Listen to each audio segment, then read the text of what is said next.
Welcome back to the Motivation Hive as we dive into Chapter 7 of Think and Grow Rich, titled Imagination, the Workshop of the Mind.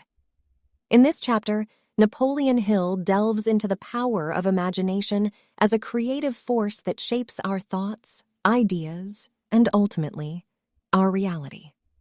Get ready to unlock the doors to innovation, visualization, and the extraordinary capabilities of the human mind. Welcome to Chapter 7.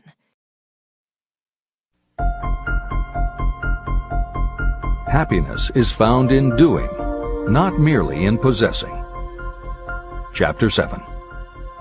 Imagination, the workshop of the mind. The fifth step toward riches. The imagination is literally the workshop where all plans are created. It is where the impulse, the desire, is given shape, form, and action through the aid of the imaginative faculty of the mind. It has been said that we can create anything that we can imagine. Through the aid of imagination, we have discovered and harnessed more of nature's forces during the past 50 years than during the entire history of the human race previous to that time. And even with all we have accomplished, we have come nowhere near the limit of what we are capable. Our only limitation, within reason, lies in the development and use of our imagination. The human imagination offers so much possibility. It is as though we have merely discovered that we have an imagination and have just started to use it in a very elementary way. Two forms of imagination. The imaginative faculty functions in two forms. One is known as synthetic imagination, and the other as creative imagination.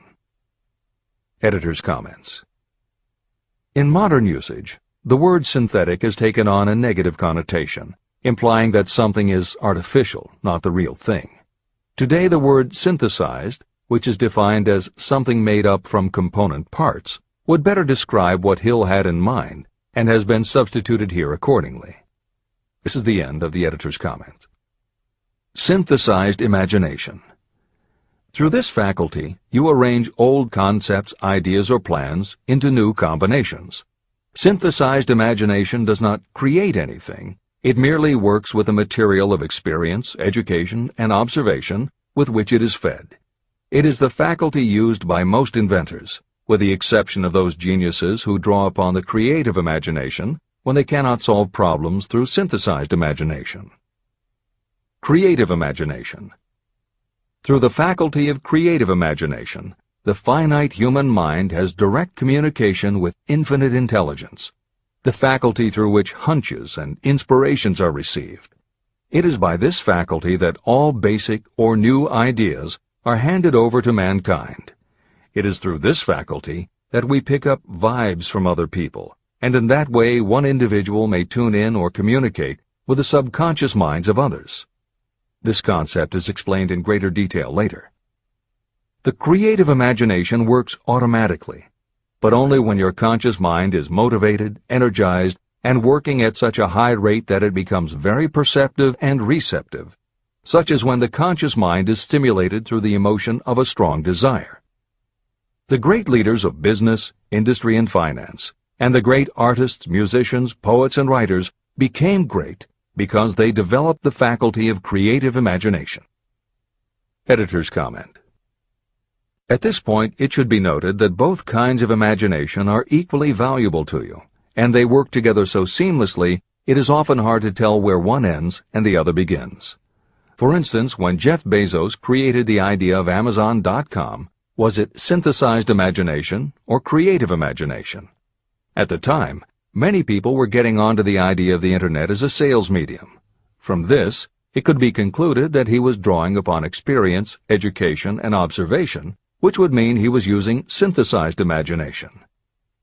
But why did he decide to sell books? Was that synthesized or creative? Did that idea come out of something in his subconscious that just felt like books were the right thing? And what about that name? Calling a bookstore Amazon didn't make sense to anyone but Bezos, but it certainly caught the public's attention. How important was the name in the store's success? Was that choice creative or synthesized? Now take it a step further. What about eBay? Amazon had already shown that you could sell a lot of goods on the Internet. When Pierre Omidyar hit on the idea of selling things on the Internet by turning it into an auction house, what part was synthesized and what part was creative? The answer is, it doesn't matter. Whether you are consciously assembling the parts of a plan, or if subconsciously the pieces fall into place and suddenly hit you in a flash of inspiration, all that matters is that you are putting your imagination to work. And the more you use it, the better both the synthesized and the creative will work for you. This is the end of the editor's comment. Desire is a thought, an impulse. It is nebulous and ephemeral. It is abstract and of no value until it has been transformed into its physical counterpart. While the synthesized imagination is the one that will be used most frequently in the process of transforming desire into money, there will be circumstances and situations that demand the use of the creative imagination as well. Both the synthesized and the creative imagination become more alert and receptive with use. And though your imaginative faculty may have become weak through lack of use, you can revive it. Just as any muscle or organ of the body develops the more it is used, your imagination also becomes more receptive in direct response to the amount that you use it. Use your synthesized imagination. First, let us focus attention on the development of the synthesized imagination. This is the faculty that you will use more often in converting desire into money. Transformation of the intangible impulse of desire into the tangible reality of money calls for the use of a plan or plans. To make plans, you must use your imagination. Mainly, this will require you to use your synthesized imagination as you draw upon your experience, your education, and your observations. Editor's comment. The following is adapted from Hill's later writing and appears in Napoleon Hill's Keys to Success. An excellent example of synthesized imagination is Edison's invention of the light bulb. He began with one recognized fact that other people had discovered. A wire could be heated by electricity until it produced light. The problem was that the intense heat quickly burned the wire out, and the light never lasted more than a few minutes. Edison failed more than 10,000 times in his attempt to control this heat. When he found the method, it was by applying another common fact that had simply eluded everyone else.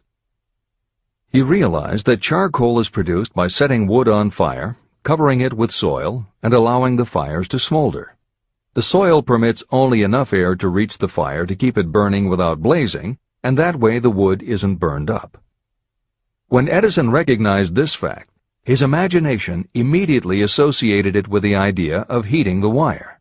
He placed the wire inside a bottle, pumped out most of the air, and produced the first incandescent light. It burned for 8.5 hours. Everything that Edison used to make the electric light was widely known, but the way he synthesized the knowledge changed the world and made him a very wealthy man. W. Clement Stone called the process the R2A2 formula: recognize and relate, assimilate and apply. If you do that with everything you see, hear, think, and experience, it will give you a new way of looking at familiar things. If you do that, you can achieve what others believe is impossible.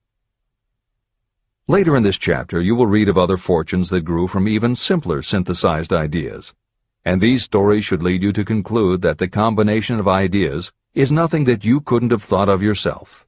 That alone should start your own imagination synthesizing ideas. However, even though these stories will inspire you, and you will be anxious to get started, this is not yet the point for you to start making plans. Here, and throughout Think and Grow Rich, Napoleon Hill reminds the reader that this book is meant to be read all the way through before beginning to put the philosophy into practice. There are other ideas to be assimilated from later chapters that will influence your imagination and therefore affect the plans you may develop. This is the end of the editor's comments. Read the entire book through, then come back to this chapter and begin to put your imagination to work on the building of a plan for transforming your desire into money. Examples and instructions for creating plans are given in almost every chapter. Carry out the instructions that are best suited to your needs and put your plan in writing. The moment you complete this, you will have definitely given concrete form to your intangible desire. Now, read that sentence once more in a slightly different way. The moment I put my plan in writing, I will have definitely given concrete form to my desire. Now read it aloud and realize what you are telling yourself. Desire is only a thought. Through synthesized imagination, your experience, education, and observations will give it shape, form, and action. From the moment you follow those instructions and write out your desire and your plan, you will have actually taken the first of a series of steps that will enable you to convert the thought into its physical counterpart. Editor's comments. Synthesized imagination plays a role in every phase of a business plan. In fact, some of the most successful companies actually get started from synthesized imagination.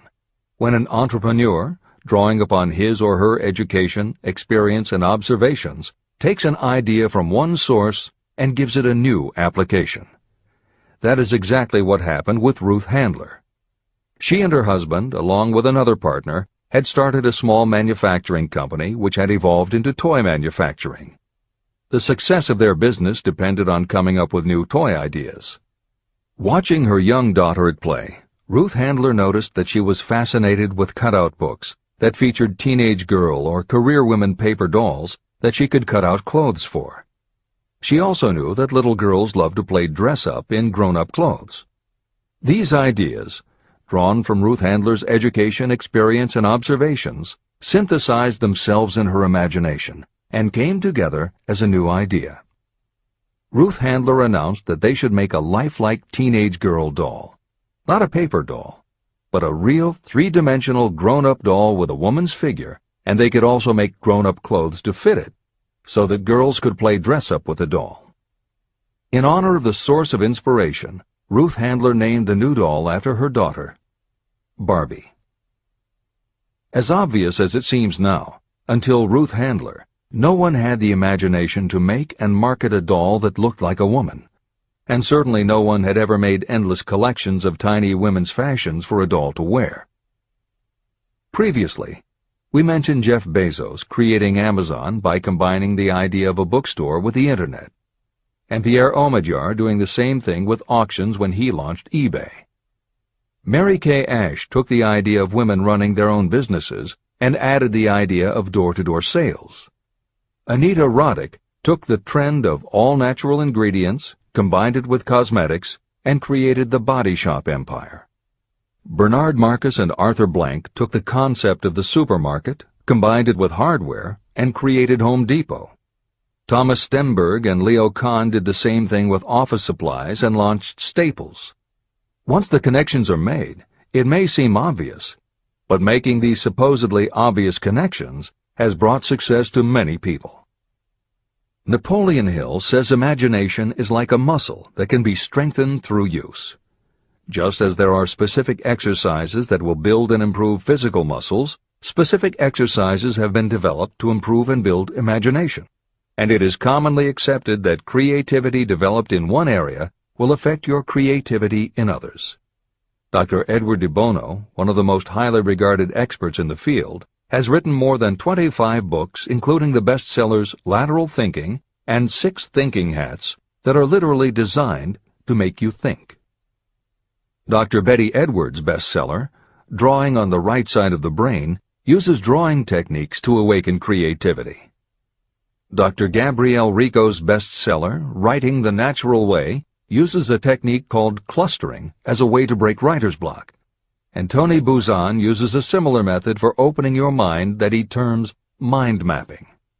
In their bestseller, Super Learning, Sheila Ostrander and Lynn Schroeder show ways to use classical music, and Roger Von Eck suggests puzzles and riddles as stimuli in A Whack on the Side of the Head. This is the end of the editor's comments.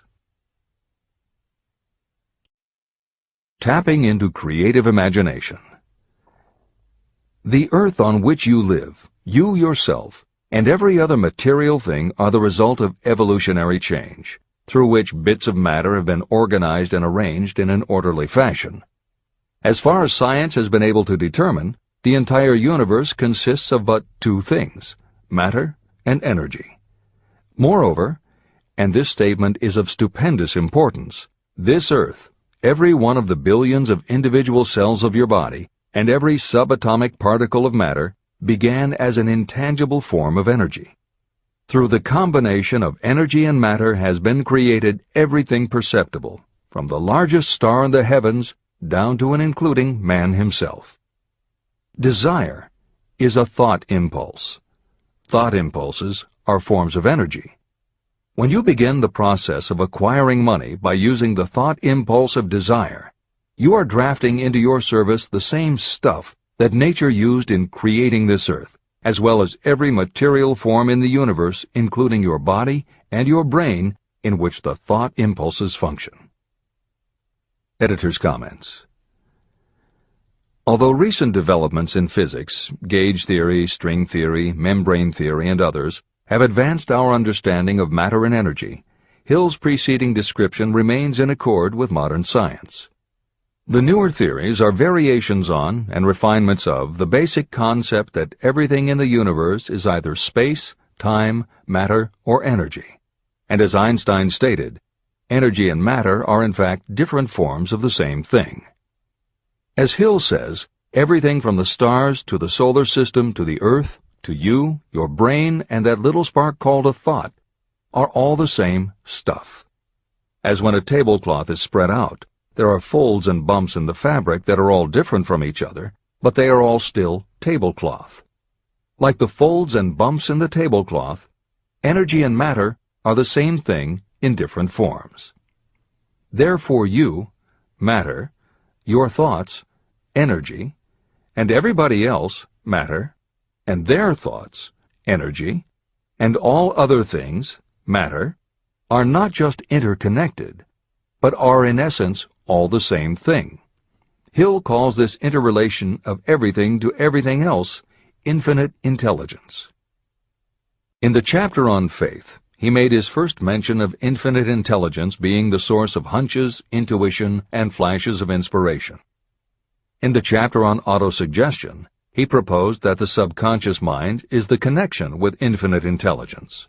In this chapter, Hill elaborates that creative imagination is the receiver through which these flashes of insight come to us from infinite intelligence. Under some circumstances, when your mind is operating at a high rate, your creative intelligence receives not just an idea, but also a flash of intuition. You get a hunch or a premonition about something or somebody. That flash could not come from your conscious or your subconscious, because neither ever had the information. Because everything is a part of everything else, your creative imagination, energy, pulled the thought, energy, directly from the common pool of infinite intelligence, energy, that contains not just your subconscious, energy, but all other subconscious minds, energy, as well. Infinite intelligence is a complex concept, and for those readers who find themselves questioning the process, be assured that Hill expands on the theory in later chapters. The editors advise the reader to set aside any questions for the moment and focus on the logical and practical application Hill had in mind. This is the end of the editor's comments. You are engaged in trying to turn your desire into its physical or monetary counterpart, and there are laws of physics and principles of psychology that can help you. But first, you must give yourself time to become familiar with these laws and learn to use them. Through repetition, and by describing these principles from every conceivable angle, I hope to reveal to you the secret through which every great fortune has been accumulated. Strange and paradoxical as it may seem, the secret is not a secret. It is made obvious in the earth, the stars, the planets, in the elements above and around us, in every blade of grass, and every form of life within our vision. Do not be discouraged if you do not fully understand or accept this theory. I do not expect that you will accept all that is in this chapter on your first reading.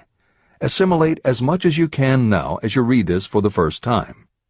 Later, when you reread and study it, you will discover that something has happened to clarify it and give you a broader understanding of the whole. Above all, do not stop nor hesitate in your study of these principles until you have read the book at least 3 times. Then you will not want to stop. How to make practical use of imagination. Ideas are the beginning points of all fortunes. Ideas are products of the imagination. Following are 2 true stories about ideas that have yielded huge fortunes. I hope that these stories will convey how important a role imagination can play in turning an idea into success, and that they will illustrate the method by which imagination may be used in accumulating riches. The Enchanted Kettle. In the late 1880s, an old country doctor drove to town, hitched his horse, quietly slipped into a drugstore by the back door, and began dickering with a young drug clerk. For more than an hour behind the prescription counter, the old doctor and the clerk talked in low tones. Then the doctor left. He went out to the buggy and brought back a large old-fashioned kettle, a big wooden paddle, used for stirring the contents of the kettle, and deposited them in the back of the store. The clerk inspected the kettle, reached into his inside pocket, took out a roll of bills, and handed it over to the doctor. The roll contained exactly $500, the clerk's entire savings. The doctor handed over a small slip of paper on which was written a secret formula. The words on that small slip of paper were worth a king's ransom, but not to the doctor. Those magic words were needed to start the kettle to boiling, but neither the doctor nor the young clerk knew what fabulous fortunes were destined to flow from that kettle. The old doctor was glad to sell the outfit for $500. The clerk was taking a big chance by staking his entire life savings on a mere scrap of paper and an old kettle. He never dreamed his investment would start a kettle to overflowing with gold that would one day surpass the miraculous performance of Aladdin's lamp. What the clerk really purchased was an idea. The old kettle and the wooden paddle and the secret message on a slip of paper were incidental. The miracle of that kettle only began to take place after the new owner mixed with the secret instructions an ingredient of which the doctor knew nothing. See if you can discover what it was that the young man added to the secret message, which caused the kettle to overflow with gold. Here you have a story of facts stranger than fiction, facts that began in the form of an idea. Just look at the vast fortunes of gold this idea has produced. It has paid, and still pays, huge fortunes to men and women all over the world who distribute the contents of the kettle to millions of people. The old kettle is now one of the world's largest consumers of sugar, thus providing jobs to thousands of men and women engaged in growing sugarcane and in refining and marketing sugar. The old kettle consumes annually millions of bottles and cans, providing jobs to huge numbers of workers. The old kettle gives employment to an army of clerks, stenographers, copywriters, and advertising experts throughout the nation. It has brought fame and fortune to scores of artists who have created magnificent pictures describing the product. The old kettle has converted Atlanta, which was a small southern city, into the business capital of the South, where it now benefits, directly or indirectly, every business and practically every resident of the city. The influence of this idea now benefits every civilized country in the world, pouring out a continuous stream of gold to all who touch it. Gold from the kettle built and maintains one of the most prominent colleges of the South, where thousands of young people receive the training essential for success. If the product of that old brass kettle could talk, it would tell thrilling tales in every language, tales of love, of business, of professional men and women who are daily being stimulated by it. I am sure of at least one such tale of romance, for I was a part of it, and it all began not far from the very spot on which the drug clerk purchased the old kettle. It was there that I met my wife, and it was she who first told me of the enchanted kettle. It was the product of that kettle we were drinking when I asked her to accept me for better or worse. Whoever you are, wherever you may live, whatever your occupation, just remember every time you see the words Coca-Cola that its vast empire of wealth and influence grew out of a single idea. And that idea, the mysterious ingredient the drug clerk, Asa Candler, mixed with a secret formula, was imagination. Stop and think of that for a moment. Keep in mind that the steps to riches described in this book are the very same principles through which the influence of Coca-Cola has been extended to every city, town, village, and crossroads of the world. Now here's the most important thing to remember. The ideas you create may have the possibility of duplicating the enormous success of this worldwide thirst killer. Editor's comments. Harlan Sanders, too, had a recipe in a magic kettle. Actually, his kettle was a pressure cooker, but neither his cooker nor his recipe of 11 herbs and spices would be mentioned here if he didn't also have imagination. Harlan Sanders owned and operated a successful motel and cafe in Corbin, Kentucky. Then, when the new interstate highway came through, it bypassed Sanders' location. In a short time, his business went broke, leaving him with little more than his recipe for fried chicken and a way to make it quickly in a pressure cooker. At 62 years of age, the Colonel, as people called him, had to find a new way to make a living. That's when the magic ingredient, imagination, came in. He decided he wasn't going to sell fried chicken anymore. Instead, he would sell his method for making it. He packed his recipe and cooker into the back of his car and hit the road to demonstrate his fried chicken to other restaurant owners. In the first 2 years, he managed to sell 5 franchises. 2 years later, he'd sold 200. 4 years later, he was up to 600 locations when he was approached by an investment group to sell his company. Recognizing that the magic wasn't just in the kettle or the recipe, the new owners asked Colonel Sanders to stay on as spokesman for the company, which he did until his death in 1980. Today, there are almost 12,000 KFC locations in more than 80 countries with sales of nearly $10 billion a year. Debbie Fields was a 20-year-old housewife who loved to bake cookies. She had no formal education and no business experience, but she had a recipe and an imaginative idea that people would like to buy fresh, hot, soft cookies from a walk-up store.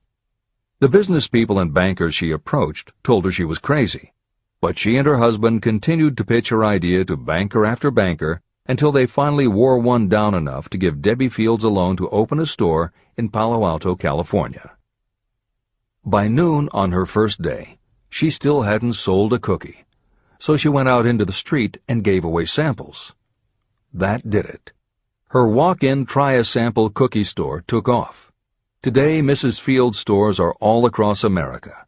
Harvard Business School uses her methods as a case study in efficiency, and Debbie Fields has become a best-selling author, an in-demand motivational speaker, and a television personality. Wally Famous Amos was a Los Angeles talent agent who copied a cookie recipe off the back of a bag of Nestle's chocolate chips. He made a few changes to personalize the recipe and started to give out his version of homemade cookies as a sort of calling card. His clients and business associates liked them so much that Wally finally decided to quit show business and open a store. He did it with a Hollywood agent's flair. He opened on Sunset Boulevard with 2,000 invitations, a red carpet, and celebrities. With the same flair, he put his picture on the bag, filled the bags with cookies, and started selling them to exclusive department stores and specialty shops. 10 years later, Famous Amos cookies were a $10 million business. Ray Kroc was over 50 and selling milkshake mixers when he heard about a hamburger stand in California, owned by Dick and Mac McDonald, that was doing great business. He packed his car and headed to San Bernardino to check it out. What he saw was a sit-down restaurant that had a limited menu featuring a good hamburger recipe, and they were serving them faster than any place he'd ever seen. Figuring that if there were more places like this, he could sell them a lot of milkshake mixers, Kroc pitched the McDonald brothers on the idea of opening some more McDonald's. They were interested, but they didn't know who they could get to open the new restaurants. This time, it was a recipe and a magic griddle, but it still needed the extra ingredient, imagination. On the spot, Ray Kroc offered to go into business with them and open the restaurants himself. According to the signs on the golden arches, Ray Kroc's imagination paid off in billions of hamburgers sold. In 1982, Howard Schultz went to work as the director of marketing for a small coffee importer wholesaler called Starbucks, which had only one location in Seattle's Pike Place market. While he was on a trip to Italy, Schultz got the idea that the coffee bar culture he saw in Milan could be transposed to the downtown Seattle scene. He convinced the company to try it. His coffeehouse idea was such a success that Schultz went out and raised the money to buy the company. 5 years after he joined Starbucks, he was CEO of a company that had 17 locations. 15 years later, Schultz's coffeehouse culture was on every corner of America, and there were more than 7,000 Starbucks worldwide. As a final example of imagination, we offer Paul Newman's salad dressing. Now, it would seem that it doesn't take much imagination for a big celebrity to put his name on a product, and that's what Newman thought too. But when he and his partner, A.E. Hotchner, pitched their salad dressing idea to companies that specialize in marketing foods, nobody was interested unless they would personally put up about $1 million for the first year's operations. According to Newman and Hotchner's book, Shameless Exploitation, they found out that almost all celebrity products in the food business have been disastrous failures, and now nobody would touch them. So when it came to marketing salad dressing, even Paul Newman's big name wasn't the magic they needed. And unless they were willing to put up a ridiculous amount, money wasn't the magic either. The magic would have to be in the imaginative way that they would convince the right people to help them, and in having the perseverance to stick with it until they succeeded. And just like most everyone with an idea, they were told they were crazy to try it. They were turned down by bottling companies that wouldn't do small runs, and they were rejected by distributors who wouldn't take a chance on another celebrity product. In the end, it was one supermarket owner, Stu Leonard, who helped hook them up with the right suppliers. But even that wouldn't have been enough if Stu Leonard hadn't had enough imagination to see the possibilities and agree to put Newman's own salad dressing on the shelves in his store.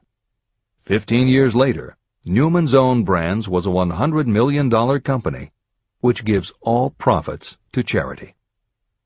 This is the end of the editor's comments. What I would do if I had $1 million. The following story proves the truth of that old saying, where there's a will, there's a way. It was told to me by that beloved educator and clergyman Frank W. Gonzalez, who began his preaching career in the Stockyards region of Chicago. While Dr. Gonzalez was going through college, he observed many defects in our educational system, defects that he believed he could correct if he were the head of a college. He made up his mind to organize a new college in which he could carry out his ideas without being handicapped by orthodox methods of education. He needed $1 million to put the project across. Where was he to lay his hands on so large a sum of money? That was the question that absorbed most of this ambitious young preacher's thought, but he couldn't seem to make any progress. Every night, he took that thought to bed with him. He got up with it in the morning. He took it with him everywhere he went. He turned it over and over in his mind until it became a consuming obsession with him. Being a philosopher as well as a preacher, Dr. Gonzalez recognized, as do all who succeed in life, that definiteness of purpose is the starting point from which one must begin. He recognized, too, that definiteness of purpose takes on life and power when backed by a burning desire to translate that purpose into its material equivalent. He knew all these great truths, yet he did not know where or how to lay his hands on $1 million. The normal thing would have been to give up and quit, saying, well, my idea's a good one, but I can't do anything with it because I can't raise the $1 million. That is exactly what the majority of people would have said, but it is not what Dr. Gonzalez said.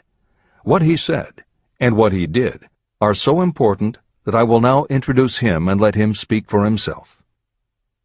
One Saturday afternoon, I sat in my room thinking of ways and means of raising the money to carry out my plans. For nearly 2 years I had been thinking, but I had done nothing but think.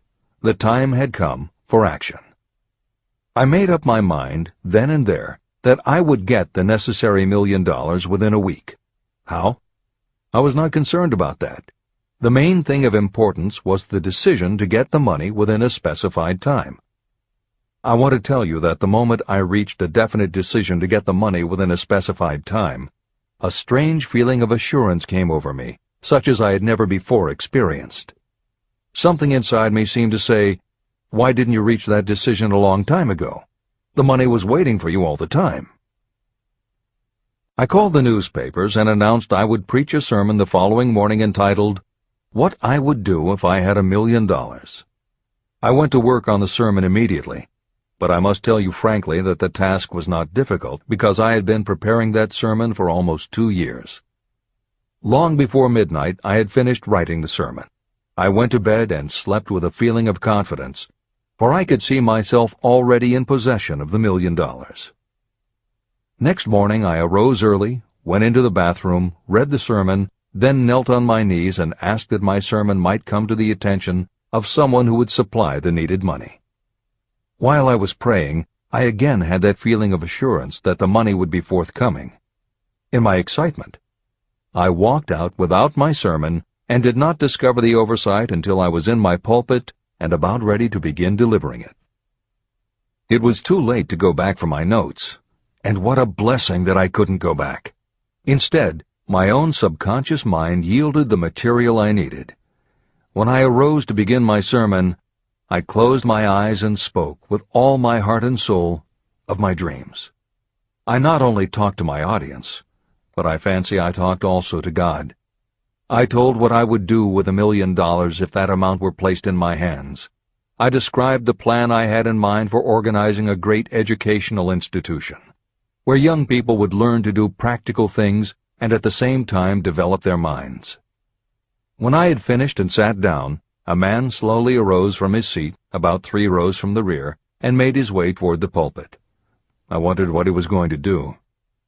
He came into the pulpit, extended his hand, and said, "Reverend, I liked your sermon. I believe you can do everything you said you would if you had $1 million. To prove that I believe in you and your sermon, if you will come to my office tomorrow morning, I will give you the $1 million. My name is Philip D. Armour." Young Gonzales went to Mr. Armour's office, and the $1 million was presented to him. With that money, he founded the Armour Institute of Technology, now known as Illinois Institute of Technology. The $1 million that launched the Armour Institute came as the result of an idea. Behind the idea was a desire that young Gonzales had been nursing in his mind for almost 2 years. Observe this important fact. He got the money within 36 hours after he reached a definite decision in his own mind to get it and decided upon a definite plan for getting it. There was nothing new or unique about young Gonzales vaguely thinking about $1 million and weakly hoping for it.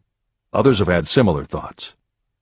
But there was something very unique and different about the decision he reached on that memorable Saturday, when he put vagueness into the background and definitely said, "I will get that money within a week." The principle through which Dr. Gonzales got his $1 million is still alive. It is available to you. This universal law is as workable today as it was when the young preacher made use of it so successfully. Editor's comments.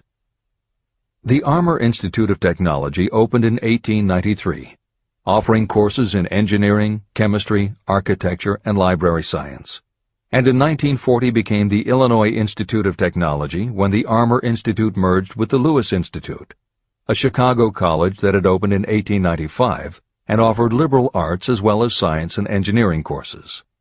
In 1949, the Institute of Design, founded in 1937, also merged with IIT, followed in 1969 by the Chicago-Kent College of Law and the Stewart School of Business, and in 1986 by the Midwest College of Engineering. Today there are several campuses in downtown Chicago. IIT has been called the alma mater of accomplishments. This is the end of the editor's comment. How to transmute ideas into cash. Asa Candler and Dr. Frank Gonzales had one characteristic in common. Both knew the astounding truth that ideas can be transmuted into cash through the power of definite purpose plus definite plans. If you are one of those who believe that hard work and honesty alone will bring riches, you can forget it. It is not true. Riches, when they come in huge quantities, are never the result of hard work alone. Riches come, if they come at all, in response to definite demands based upon the application of definite principles, and not by chance or luck. Generally speaking, an idea is a thought that prompts you to action because it appeals to your imagination. All master salespeople know that ideas can be sold where merchandise cannot. Ordinary salespeople do not know this. That is why they are ordinary. A publisher of low-priced books made a discovery that has been worth much to publishers. He learned that many people buy titles and not the contents of books. By merely changing the name of one book that was not moving, his sales of that book jumped upward more than 1 million copies. The inside of the book was not changed in any way. He merely ripped off the cover and put on a new cover with a title that had box office appeal. That, as simple as it may seem, was an idea. It was imagination. Editor's comment. For those readers who think that replacing the cover of a book is just too simple, or that they couldn't do it anyway because they are not book publishers, the editors would point out that if you had had that simple idea before the publisher did, he probably would have been glad to sell you those failed books at pennies on the dollar. Then you could have been the one to change the cover, and suddenly you would have been the publisher of a bestseller. However, the idea of replacing the covers wouldn't have meant a thing if you didn't also have ideas about how to market and promote that flashy new cover. And that is Hill's point. Coca-Cola was a recipe, a creative idea. But it would have stayed just a recipe if Asa Candler hadn't also had other creative ideas to market it and the faith in himself to carry through on those ideas. Spence Silver was a chemist working for 3M when, by accident, he created a glue that wasn't very sticky. Needless to say, 3M was not much interested in glue that didn't stick, and Silver's invention was shelved as a failure. But Silver liked his glue, so for 5 years he kept demonstrating it to anyone who would listen. Nobody did, until Arthur Fry, who worked in the tape division at 3M, found that when he was at choir practice, he kept losing his place in the hymnal because the pieces of paper he used to mark his place slipped down or fell out of the book. A little of Silver's not very sticky glue on the slips of paper, and they stayed where he wanted them, then peeled off easily when he was done. That was the eureka moment. They had just invented the world's best bookmark, Post-its. But that's not the end of the story, or the end of the imaginative ideas that were needed to make Post-its happen. Fry would also need perseverance. First, he had to convince the engineers to solve production problems, and to do it, he knocked a hole in his basement wall so he could install a prototype of the production equipment. He stuck with it, and finally, 2 years later, 3M gave the project to their marketing department. The marketing experts put together ads and brochures selling this sticky notepad idea and rolled it out in a 4-city test. The results were a disaster. Nobody got it, so nobody bought it. Who would pay money for scratch paper? The Post-it project was about to be scrapped when Jeffrey Nicholson and Joseph Ramey added their imaginations. Like Silver and Fry, Nicholson and Ramey had faith in the idea because they saw how people in their office fell in love with these little sticky pieces of paper once they started working with them. So Nicholson and Ramey went to Richmond, Virginia, one of the 4 test cities that had failed, and they went up and down the business district, going into offices and giving pads of Post-its to receptionists, secretaries, and anyone else who would listen. Whereas 3M's conventional marketing machinery had failed, giving Post-its to the people who would actually use them did the trick. Once those Richmond office workers started to use Post-its, it didn't seem like a bad idea at all to pay for scratch paper. They got it, and they bought it. The Richmond test turned from failure to success, and soon Post-its were sticking to everything around the world. Here's another simple idea that imagination turned into success. The story began with a man whose problem was just the opposite of Spence Silver's. This man had something that stuck too well. George de Mestral was a Swiss mountaineer who went hunting one day with his dog. but when they got home they were both covered with burrs. The burrs were so difficult to remove that de Mestral put them under a magnifying glass to learn why. He saw that they were covered with tiny hooks which attached themselves to fur and fabric. That was when the flash hit. If burrs stuck where you didn't want them, why couldn't you put tiny hooks on things so they would stick where you did want them? Like everyone else mentioned in this book, de Mestral had an imaginative idea, but that was just the beginning. He also had the faith in himself to keep going when people laughed at his idea, which many did, until he eventually found a French textile plant that would help him do what he wanted. However, even when they finally worked out a way to use cotton fabric to make what they called locking tape, they couldn't afford to mass-produce it. And that's when de Mestral accidentally discovered that when you sew nylon under infrared light, it naturally made little hooks. Now they could manufacture it economically. All they needed was a name. One side was fuzzy like velvet, and the other side was crochet, the French word for hook. Take half vel and half crow, combine it with imagination. The result is Velcro, and a Swiss mountaineer becomes a business tycoon. The Sony Corporation once tried to make a very small stereo tape recorder that would work with standard-size cassettes, but they couldn't do it. They could make a small playback machine, but at the time the electronics needed to also make it a recording machine just couldn't be made small enough. They concluded that the design was a failure. Then one day Sony's honorary chairman, Masaru Ibuka, walked into the laboratory and saw that a few of the engineers were using the prototypes of the failed tape recorder to listen to music tapes. They didn't seem to care that it couldn't record. They just liked to be able to walk around listening to their favorite music. Then came the imaginative idea that made all the difference. Ibuka remembered that another division was working on lightweight headphones. That was the flash. Ibuka's imagination made the connection that the rest of the engineers had not. In Ibuka's view, they hadn't made a failed recorder. They had created a successful private stereo listener.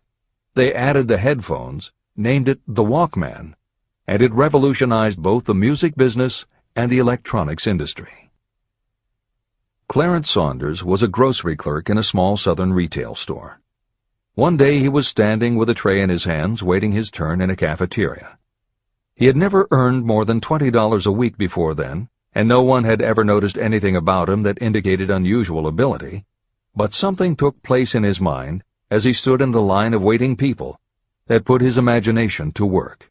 That was when he came up with the idea that this same self-serve concept would also work at the grocery store. Clarence Saunders took the idea to his boss. Naturally, his boss told him he was crazy.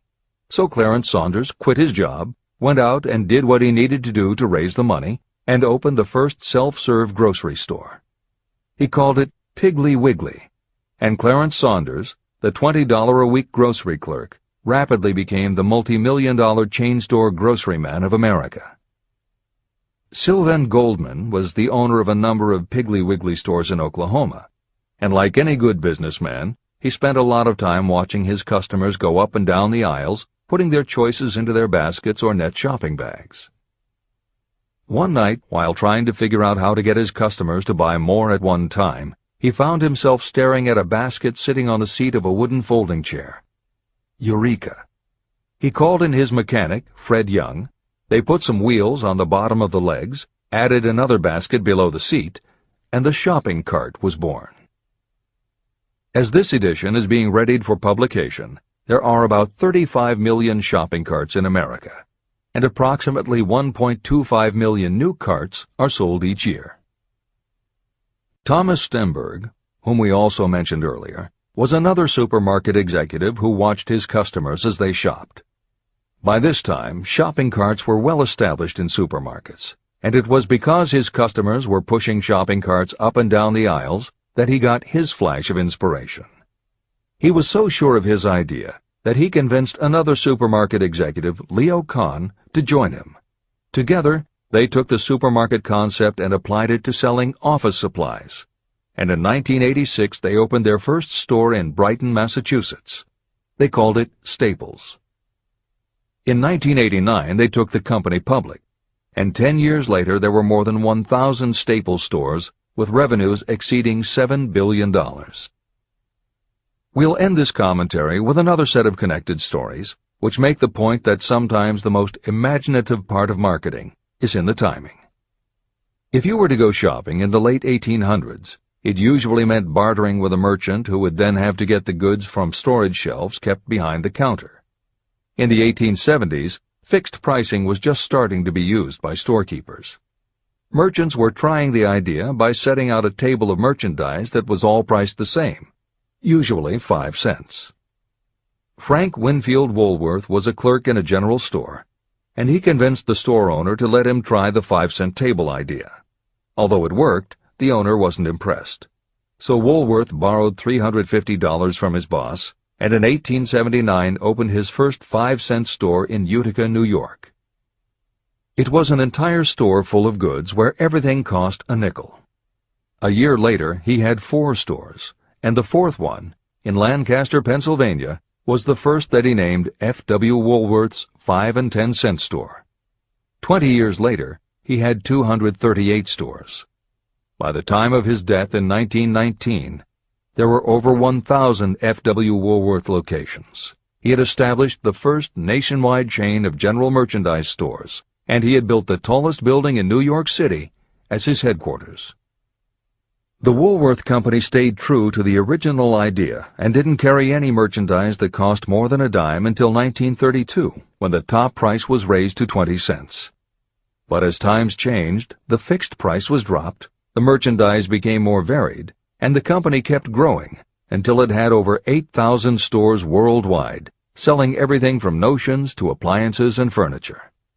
Then in the 1960s and 1970s, something started to happen. The mood of America was changing, but the Woolworth stores weren't. And that was when Sam Walton opened the first Walmart in Rogers, Arkansas, in 1962. Walton got into the retail business after the Second World War, when his father-in-law loaned him the money to buy a franchise Butler Brothers store in Bentonville, Arkansas. By 1962, Sam and his brother Bud owned 16 variety stores in Arkansas, Missouri, and Kansas. It was in these stores that Sam Walton first started adding the magic ingredient of imagination. In addition to his flair for promotion, Sam tried new approaches to the way household goods and general merchandise could be sold at retail. He insisted on clean, well-lighted interiors, and he introduced the concept of self-service, with aisles wide enough for shopping carts and checkout counters at the front of the store.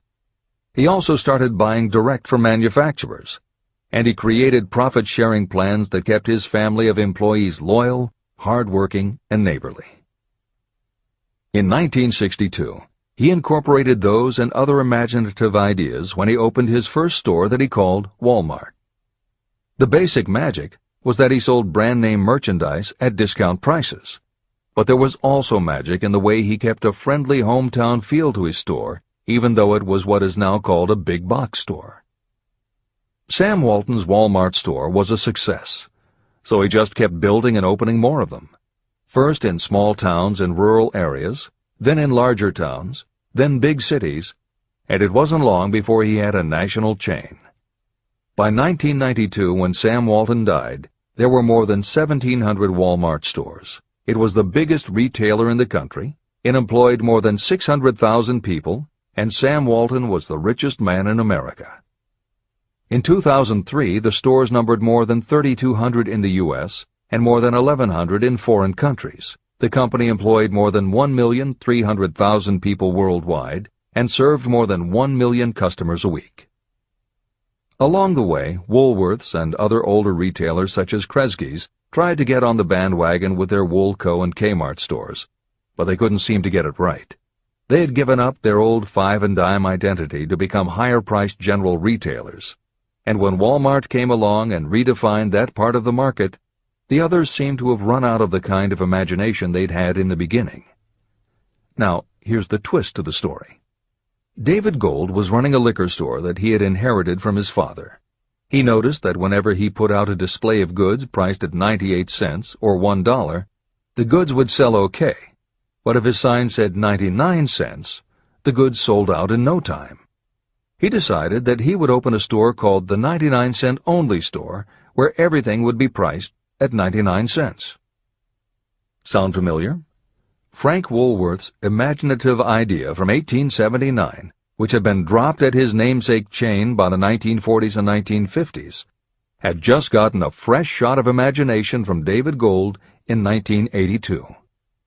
As usual, friends and family told him he was crazy, but David Gold went out to find suppliers who would sell him discontinued merchandise or overproduced products at a price low enough that he could offer them to the public at 99 cents.